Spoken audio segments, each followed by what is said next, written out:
Today, we dive into chapters 2 and 3 of Mark's Gospel. We learn of Jesus' reach beyond Jewish borders and his authority over both demons and religious leaders. These chapters show Jesus stepping right into the middle of controversy, not avoiding it, and revealing the heart of God in the process. Let's talk about it.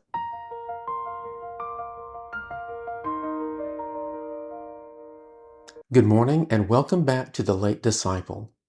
Just as we'd expect, Mark covers much of the same ground as Matthew, and chapter 2 begins with his account of the paralytic being lowered through the roof of a house so that Jesus might heal him.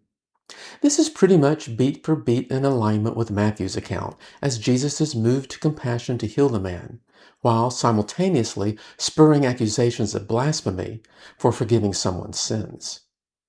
This is immediately followed by Jesus encountering a tax collector in his booth and calling him to follow. Obviously, this is Matthew. However, in Mark's account, as in Luke's by the way, he is instead referred to as Levi. This was most likely his original Hebrew name, with Matthew being his chosen Greek derivative. This has its origin from the Hebrew Matityahu, meaning gift of Yahweh. We've talked before about how tax collectors were despised by their fellow Jews. They weren't just disliked, they were considered traitors, and their disgrace extended to their families. Now, being a tax collector wasn't a career path you accidentally fell into. Tax collectors, or publicans, were actually purchasing their tax franchises from Rome, and the competition to acquire one of these franchises was fierce. Any amount of money that publicans collected above what Rome required, they kept as profit. Resultingly, most publicans grew very wealthy. So, when Jesus came across Matthew, he wasn't some misunderstood victim of circumstances.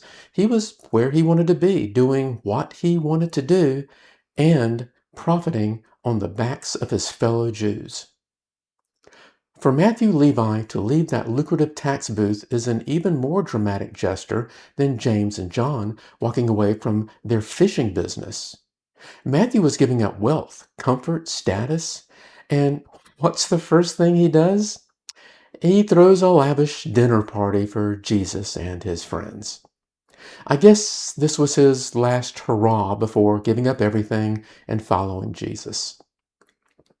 Mark moves quickly from the recruitment to the dinner, where the Pharisees raise their objection, why does he eat with tax collectors and sinners? Jesus answers with one of his most well-known statements. It is not the healthy who need a doctor, but the sick.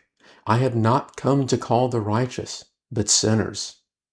The Pharisees just don't seem to grasp that limiting their teaching to whom they perceived to be the saved inhibited their ability to save those who indeed needed saving. Chapter 2 is rounded out with Jesus' second confrontation with the Pharisees, first on the subject of fasting, followed by an additional accusation of not observing the Sabbath, in which Jesus shames the religious elite for using the Sabbath to create yet another burden on the backs of the Jews when it was specifically set aside for them to rest. The chapter ends with Jesus proclaiming the Son of Man as the Lord of the Sabbath. As we begin chapter 3, the Pharisees are still focused on the Sabbath. While in a synagogue, Jesus is challenged with whether or not it's lawful to heal a man on the Sabbath. As in the account in Matthew, Jesus' response is to heal the man with a withered hand right there in the synagogue. But Mark is the only gospel writer who records this striking emotional moment, sharing Jesus' anger. Before he acts, Jesus looks at the Pharisees, and Mark tells us he looked at them with anger, grieved at the hardness of their hearts. The Greek word used here doesn't just mean irritation or righteous indignation. It's a word that conveys fury. Jesus is furious, not because his power is being challenged, but because their hearts are so hard that even a miraculous healing right in front of them won't soften them. This echoes forward to verse 29, where Jesus speaks of blasphemy against the Holy Spirit. In both cases, what troubles him most isn't disbelief alone, it's the refusal to believe, a heart so closed off that God's truth simply can't take root. Afterward, Mark notes that people came from Galilee, Judea, Jerusalem, Idumea, beyond the Jordan, and with regions around Tyre and Sidon. Matthew also references the Decapolis, a Gentile region of 10 Roman cities, showing the breadth of Jesus' appeal to both Jews and Gentile. While Matthew and Luke list similar regions, Mark adds something unique, Idumea, a region southeast of Judea inhabited by Edomites. And this is the only place in the New Testament where Idumea is mentioned. The region is significant for being known as a location of perpetual conflict between the Israelites and the Edomites. Interestingly, Herod the Great, who tried to kill the infant Jesus, was also Idumean. This growing crowd is a living preview of the Great Commission. Jesus' influence isn't confined to religious Israel. It spills over borders, cultures, and expectations. Later, when Jesus is on the seashore, surrounded by a large crowd, we see the second recorded demonic encounter in Mark. Once again, the demons speak first. "You are the Son of God." And once again, Jesus silences them. Why this interesting pattern? In the ancient world, naming someone was considered an act of power. In the book of Genesis, God directs Adam to name the animals, demonstrating dominion over them. Here, the demons try to seize control by naming Jesus publicly. But their power is nothing compared to his authority. Jesus doesn't debate them. He doesn't need rituals or extended exorcism. He simply rebukes and silences them. This moment reminds us that Jesus' authority isn't just over nature and sickness, it's also over the spiritual realm. And that authority is absolute.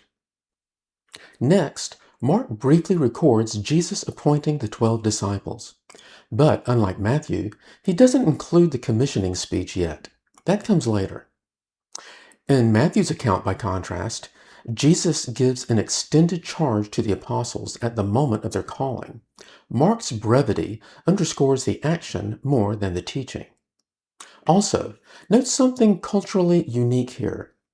In that time, tradition held that disciples chose their rabbis. Similar to college students today, they applied to study under a rabbi. Jesus flipped this model entirely. He chose them. And this raises an interesting question. Did Jesus pick these men because he saw their hearts? Or did he pick them to show that God can shape ordinary, even unlikely people into extraordinary instruments of his kingdom?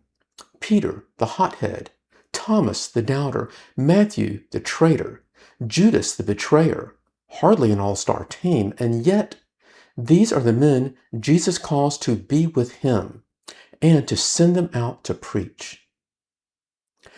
This is pretty much the last time Simon is referred to by his original name in the book of Mark. After this, Mark calls him Peter almost exclusively. This is another departure from Matthew's account in which we get that famous exchange, "You are Peter, and on this rock I will build my church." Mark doesn't record that conversation at all. It's as if Mark, likely writing through Peter's own testimony, is less concerned with narrating his elevation and more concerned with simply identifying him as Peter from here on out. Probably what Peter would have wanted. Later, Jesus returns home and the crowd follows. It's here that scribes accuse Jesus of casting out demons by the power of Beelzebub. This is a massive theological blunder. They acknowledge his miracles, which means they've seen the power of God firsthand, and still they attribute it to Satan. But Satan doesn't do miracles. He counterfeits signs to deceive, so the scribe's own charge undercuts itself. Jesus merely points out the obvious. If he were working by Satan's power, why would he be driving out Satan's own demons? And this is where we hear the memorable words, "If a kingdom is divided against itself, that kingdom cannot stand." A simple observation that's both logical and devastating to the argument of the scribes. Following this exchange, we hear one of the most sobering verses in the Gospels. "Whoever blasphemes against the Holy Spirit will never be forgiven." What is this unforgivable sin? It isn't about saying the wrong words or committing some hidden ritual offense. It's about a persistent, hardened heart that refuses to believe, even in the face of undeniable truth. A heart that continually attributes God's work to evil, rejecting his witness, leaves itself with nowhere else to go. If you've ever asked yourself, have I committed an unforgivable sin? There's some good news here. A person who worries about committing this sin hasn't committed it. A hardened heart doesn't care. The very fear or concern about it is evidence of a heart still capable of responding to God's grace. Mark wraps up chapter 3 with the account of Jesus' mother and brothers seeking to extract Jesus from the throng he's been surrounded with, and Jesus' response of, "Who is my mother and brother?" There's really no daylight between this account and that of Matthew's. Mark's gospel gives us Jesus in motion, confronting sin, confronting unbelief, and breaking boundaries. He calls Levi from corruption to discipleship. He stares down hardened hearts with holy fury. He extends his influence beyond Israel. He silences demons with a word. He chooses his followers imperfect and unqualified. And he exposes the lies of religion while revealing the power of God. Where Matthew often slows down and gives us teaching, Mark gives us the urgency of Jesus' mission. It's vivid, emotional, and relentless. And if there's a challenge for us in these chapters, it's this: don't let your heart harden. Jesus still calls the outcast, still silences evil, and still builds his kingdom through people just like us. Thank you for walking with me through Mark chapters 2 and 3 today.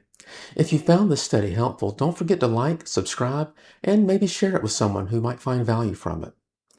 I hope you'll return next week as we continue into chapter 4 and 5. Until then, stay faithful, stay watchful, and keep walking with Christ. And remember, we are all disciples. It is never too late.